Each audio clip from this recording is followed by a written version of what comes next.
ఇరుముడి cinema release అయ్యి సక్సెస్ఫుల్గా run అవుతుంది. భారీ బ్లాక్ బస్టర్ విజయాన్ని సాధించింది. సో ఇంత సక్సెస్ఫుల్గా రన్ అవుతున్న నేపథ్యంలో ఇప్పుడు ట్యాక్సీకి రావడం, ఇరుముడి మీద ఎఫెక్ట్ చూపించడం, ఇది అభిమానుల్లో కాస్త అసంతృప్తికి కారణమైంది. సోషల్ మీడియా తీస్తే ఇవాళ అటు ట్యాక్సీకి తీసుకొచ్చినందుకు దిల్ రాజు గారి మీద ఫైర్ అవుతూ ఎన్నో పోస్టులు కనిపించాయి. సో ఆ రేంజ్లో అయితే ఇప్పుడు ఇరుముడికి సపోర్ట్, ట్యాక్సీకి పైన ఇటువంటి నెగిటివిటీ రావడం కారణమైంది. అసలు దీని గురించి ఒకసారి డిస్కస్ చేయడానికి ప్రజెంట్ మనతో పాటు సీనియర్ ఫిలిం జర్నలిస్ట్ నారాయణ రాజు గారు ఉన్నారు. వారిని అడిగి తెలిసిన ప్రయత్నం చేద్దాం. నమస్కారం సార్. నమస్తే సార్, ఇరుముడి ఈ రేంజ్లో హిట్ అయింది సార్. దగ్గర దగ్గర 100 crores ఆల్మోస్ట్ వచ్చేసాయి. సో మరి ఇంత సక్సెస్ఫుల్గా రన్ అవుతుంది. రిలీజ్ అయ్యి కూడా 5 days అయింది. సో ఇంకా థియేటర్లో చూసుకుంటే 50% నుంచి 60% ఆక్యుపెన్సీ ఉంది. థియేటర్లో జనాలు వెళ్తున్నారు. అటువంటి టైంలో ఇప్పుడు ఇరుముడి థియేటర్స్ ట్యాక్సీకి ఇవ్వాల్సిన పరిస్థితి వచ్చింది. సో దీని మీద అభిమానుల్లో అలాగే ఆడియన్స్లో చాలా మందిలో అసంతృప్తి వచ్చింది. అంత బాగా రన్ అవుతుంది ఒక తెలుగు సినిమా, మీరు ట్యాక్సీకి తీసుకొచ్చారు, ఇతర భాష సినిమా అలా ఎలా ఇస్తారంటూ దిల్ రాజు గారి మీద కూడా ఫైర్ అవుతూ పోస్ట్ పెడుతున్నారు సార్. ఎలా చూస్తారు సార్ ఇష్యూ? యాక్చువల్గా మనం ఈ ఏడాది అంటే 2026 చూసుకుంటే జనవరిలో వచ్చిన సక్సెస్ తర్వాత ఆ తర్వాత 4-5 నెలలు అసలు సినిమాలే నిలబడలేదు. అంటే వచ్చిన సినిమా వచ్చినట్టు బాల్చిద్ అనేసింది అంటారుగా, ఆ విధంగా ఉంది. ఇక తెలుగు సినిమాకు బ్యాడ్ డేసే, ఓటీటీఏ గతి అన్న పరిస్థితుల్లో సమంత సినిమా మా ఇంటి బంగారం సినిమాతో సక్సెస్ఫుల్ మొదలైనవి. వరుసగా మా ఇంటి బంగారం తర్వాత లెనిను, చెన్నై లవ్ స్టోరీ, ఇలా కొరియన్ కనకరాజు, ఇప్పుడు లేటెస్ట్గా ఇరుముడి వరుస సక్సెస్లు మాత్రం ఇండస్ట్రీకి కొంత ఉత్సాహాన్ని ఊపినిచ్చాయని చెప్పొచ్చు. ఇరుముడి విషయానికి వస్తే ఇరుముడి సక్సెస్ అవుతుంది అని కొంతమంది ఆశించి ఉంటారు, కానీ ఈ రేంజ్ సక్సెస్ ఎవరు ఊహించలేదు. కథను నమ్మింది ఎవరు? Hero Raviteja and Mythri movie makers. రవితేజతో రెగ్యులర్ ఒక ఓవర్ ప్లే డ్రామాలు కాకుండా, హీరోయిన్ టీచ్ చేసే డ్రామాలు కాకుండా, ఒక కోతి వేషాలు వేసే క్యారెక్టర్లు కాకుండా ఒక ఎమోషనల్ డ్రామా కూడా తీయవచ్చని డైరెక్టర్ శివ నిర్వాణ నమ్మాడు. మరి ఆ కథను ఇప్పుడైతే మనం విజువల్గా చూసి ఎంజాయ్ చేస్తున్నాం, ఎమోషనల్ గురవుతున్నాం. కానీ కథగా చెప్పినప్పుడు మరి రవితేజ కూడా ఆ రీతిన స్పందించడం వల్ల ఈ రోజున ఇరుముడి ఒక అద్భుతమైన విజయాన్ని సాధించుకున్న చిత్రంగా చెప్పుకోవచ్చు. సహజంగా కమర్షియల్ మాస్ ఎలిమెంట్స్ ఉంటే భారీ ఓపెనింగ్స్ ఉంటాయి, ఆ తర్వాత సినిమా బాగుంటే రన్ ఉంటుంది. ఇది రవితేజ సినిమాలకే కాదు, కమర్షియల్ సినిమాలో ఒక భిన్నమైన పోగడ. అంటే మాస్ హీరోనే ఉన్నాడు, కానీ తీసుకున్న కథ మాత్రం ఒక ఎమోషనల్ డ్రామాతో కూడా మాస్ హీరో థియేటర్కు ఆడియన్స్ రప్పించగలుగుతాడు అని మనకి ఈ సినిమా ప్రూవ్ అయింది. అయితే మార్నింగ్ షో వరకే ప్రొడ్యూసర్లు పబ్లిసిటీ చేశారు, ఆ తర్వాత జనం ఈ సినిమాని మోసారు. ఆ ఎమోషనల్కు కనెక్ట్ అయిపోయి ఓపెనింగ్ 100% లేదన్న విషయం తెలిసిందే. కానీ చూసిన కొంతమంది ప్రేక్షకులైనా తమ అస్త్రమైన సోషల్ మీడియా ద్వారా ఈ సినిమాని ప్రమోట్ చేశారు. చాలామంది ఇప్పటికీ చూడండి, ఆ క్లైమాక్స్ ఎమోషన్ చూసి ఆడపిల్లలు కావచ్చు, ఒక మగపిల్లలు కావచ్చు, ఒక 30-35 years బాయ్స్ కావచ్చు, కంట నీరు పెట్టేస్తున్నారంటే ఒక స్క్రీన్ మీద కనిపిస్తున్న ఎమోషనల్ డ్రామా జనాన్ని ఎంత కలిగించిందో అర్థం చేసుకోవచ్చు. ఆ పబ్లిసిటీ వల్ల సినిమా రేంజ్ పెరిగింది, కొన్ని చోట్ల స్క్రీన్స్ కూడా పెరిగాయి.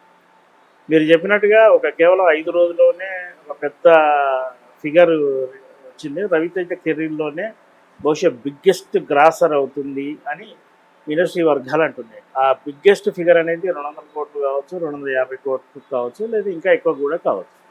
అయితే ఈలోపు అంటే సినిమా ప్రఖ్యాతంగా కొనసాగుతున్న నేపథ్యంలో యష్ నటించిన టాక్సీ రూపంలో కొన్ని అడ్డంకులు వస్తున్నాయి. అయితే ఇరుముడి డేటు వేసినప్పుడే టాక్సీ డేట్ ఆల్రెడీ ఉంది. దిల్ రాజు టాక్సీను 2 రాష్ట్రాల్లో రిలీజ్ చేస్తున్నాడు. దాదాపుగా 120 crore ఈ సినిమాను ఆయన పర్చేజ్ చేసినట్టుగా సమాచారం. అంటే ఇప్పుడు రవితేజ సినిమా 6 రోజులు ఆడితే అంత ఫిగర్ వస్తుంది. మరి దిల్ రాజు ఆ టాక్సీ మీద ఉన్న నమ్మకం ఏంటి అంటే, ప్రీవియస్ KGF 2 దాదాపుగా 130-140 కోట్లు వసూలు చేసిందని అంటారు. ఆ ఫిగర్ ఆయనకు టెంప్ట్ చేసి ఉండి యష్ మీద యూత్లో ఉన్న క్రేజ్ దృష్ట్యా ఆ సినిమా తీసుకొని ఉంటాడు. ఆయన రిస్క్ చేస్తున్నది వాస్తవం. అయితే ఆయనకు వచ్చిన సమస్య ఏంటంటే, ఇరుముడి తనకు ఇండస్ట్రీలో అందరూ కావాల్సిన వాళ్ళు. అయితే రవితేజ సినిమా ఇప్పుడు థియేటర్లో సక్సెస్ఫుల్గా రన్ అవుతుంది, 80% ఆక్యుపెన్సీలో ఉంది. సహజంగా ఇంత ఆక్యుపెన్స్ ఉన్నప్పుడు ఏ ఎగ్జిబిటరు థియేటర్లకు వెళ్ళి సినిమా తీయడు. కానీ ఆ థియేటర్లు కొన్ని దిల్ రాజు చేతిలో ఉండడం వల్ల ముందస్తు అగ్రిమెంట్ ప్రకారం తీయక తప్పదు. ఆయన వ్యాపారవేత్తే, తన థియేటర్ వల్ల తనకి ఇన్కమ్ వస్తుంది, కానీ తను ఆల్రెడీ నిర్మాతగా తీసుకున్న సినిమా చేతిలో ఉండడం వల్ల వేయక తప్పదు.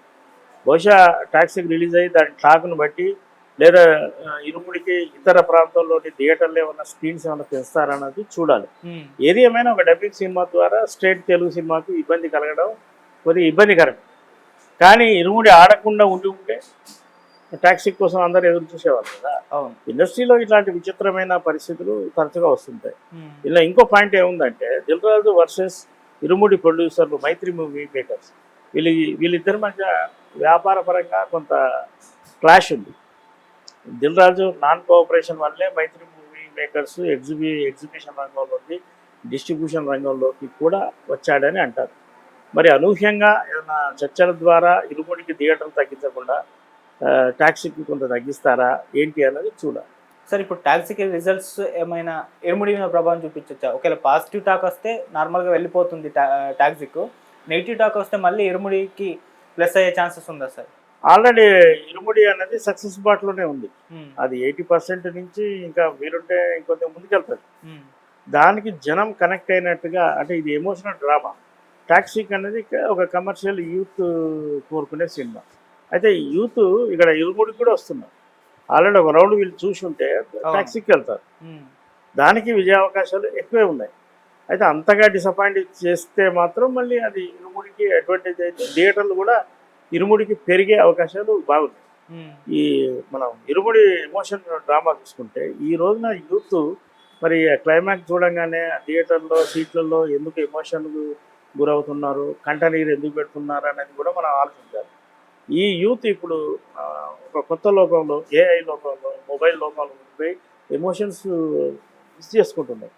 ఆ మిస్ చేసుకున్నది ఏమిటో వాళ్ళకు ఈ రోజున ఇరుముడి చూస్తే ఆ స్క్రీన్ మీద కనిపిస్తే వాళ్ళు తట్టుకోలేకపోతున్నారు. తండ్రితోనే ఎఫెక్షన్ కావచ్చు. ఈ రోజున చాలామంది తండ్రితోనే మనసు ఇప్పి మాట్లాడి షేర్ చేసుకున్న సందర్భాలు ఎక్కడ ఉన్నాయి మనకు?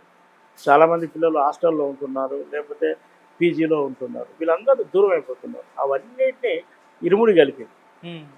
ఈ సినిమాను తీసిన మైత్రి మూవీ మేకర్స్, దీనికి ప్లాన్ చేసిన శివ నిర్వాణ అండ్ యాక్సెప్ట్ చేసిన రవితేజను మనం ప్రత్యేకంగా అభినందించాం. ఓకే సార్, ఇక్కడ దిల్ రాజు గారిది ఒక ఇంటర్వ్యూ ఇప్పుడు చిన్న బయట సోషల్ మీడియాలో వైరల్ చేస్తున్నారు. ఆయన ఏమంటారంటే, ఒక తెలుగు సినిమా డేట్ అనౌన్స్ చేసుకుని వచ్చినప్పుడు మీరు డబ్బింగ్ సినిమాలు ఎందుకు తీసుకొచ్చి పోటీకి దించుతున్నారు, అది కరెక్ట్ కాదు, తెలుగు సినిమాని ఎంకరేజ్ చేయండి అని ఆయన చెప్పిన ఒక వీడియోని ఇప్పుడు వైరల్ చేస్తున్నారు. ఇప్పుడు దానికి యాంటీగా ఆయనే కదా తీసుకొచ్చిందని చెప్పేసి అలా ట్రోల్ చేస్తున్నారు. మరి ఆయన కామెంట్కి ఇప్పుడు ఆయన చేస్తున్న దానికి కాంట్రడిక్షన్ కనిపిస్తుంది సార్ మనకి. అంటే టాక్సీకి డేట్ అనేది కొత్తగా అనౌన్స్ చేసేది కాదు, చాలా ముందుగానే. ఇరుముడి కావచ్చు, 1-2 మారిన సందర్భాలు ఉన్నాయి. అయితే ఏ ప్రొడ్యూసర్ అయినా, ఇప్పుడు ఏ ఎగ్జిబిటర్ అయినా ఏమనుకుంటుందంటే, ఎంత బిగ్ హిట్ సినిమా అయినా ఒక వారం 10 రోజుల తర్వాత అది వెకేట్ అవుతుంది అని అంటున్నారు. దీనికి తాజాగా అనేక ఉదాహరణలు కూడా ఉన్నాయి. సూపర్ టాక్, సక్సెస్ టాక్ తెచ్చుకున్న మండే టెస్ట్ పాస్ కావాలంటారు. మండే కూడా ఆక్యుపెన్సీ ఉండి రెవెన్యూ వస్తేనే ఆ సినిమా మంగళవారం, బుధవారం, గురువారం వరకు వెళ్తుంది. మళ్ళీ శుక్రవారం కొత్త సినిమా పడుతుంది. ఆ శుక్రవారం వచ్చే కొత్త సినిమాని బట్టి మళ్ళీ దీని ఫలితం ఉంటుంది. అలాగే ఇరుముడి గురించి కూడా ఎక్స్పెక్ట్ చేసి ఉంటారు. ఈ రేంజ్ ఇరుముడి ఇంత పెద్ద రేంజ్ హిట్ అవుతుందని ఎవరు ఎక్స్పెక్ట్ చేయలే కదా. ఈ రవితేజ సినిమా వస్తుంది, ఏమాత్రం బాగున్నా ఒక 50 నుంచి 60 కోట్ల రెవెన్యూ తెస్తుంది అని అనుకుని ఉంటారు. ఆ తర్వాత డేట్ ఖాళీ ఉంది కాబట్టి టాక్సీకి పాన్ ఇండియా సినిమా, అంటే కేవలం తెలుగుని దృష్టిలో పెట్టుకుని డేట్ వేసింది కాదు, అది ఆల్ లాంగ్వేజ్ డేట్ వేసారు. కాబట్టి టాక్సీకి మనం అడ్డు చెప్పలేము. పైగా కొన్నోనికి థియేటర్స్ ఉన్నాయి, నా సినిమా నా ఇష్టం అని కూడా అనొచ్చు. టాక్సీతో పాటు ఇంకా 1-2 తెలుగు సినిమాలు ఉండి వాటికి రిలీజ్ డేటు, థియేటర్స్ ఇబ్బంది అయితే మనం మాట్లాడతాం. Thank you so much.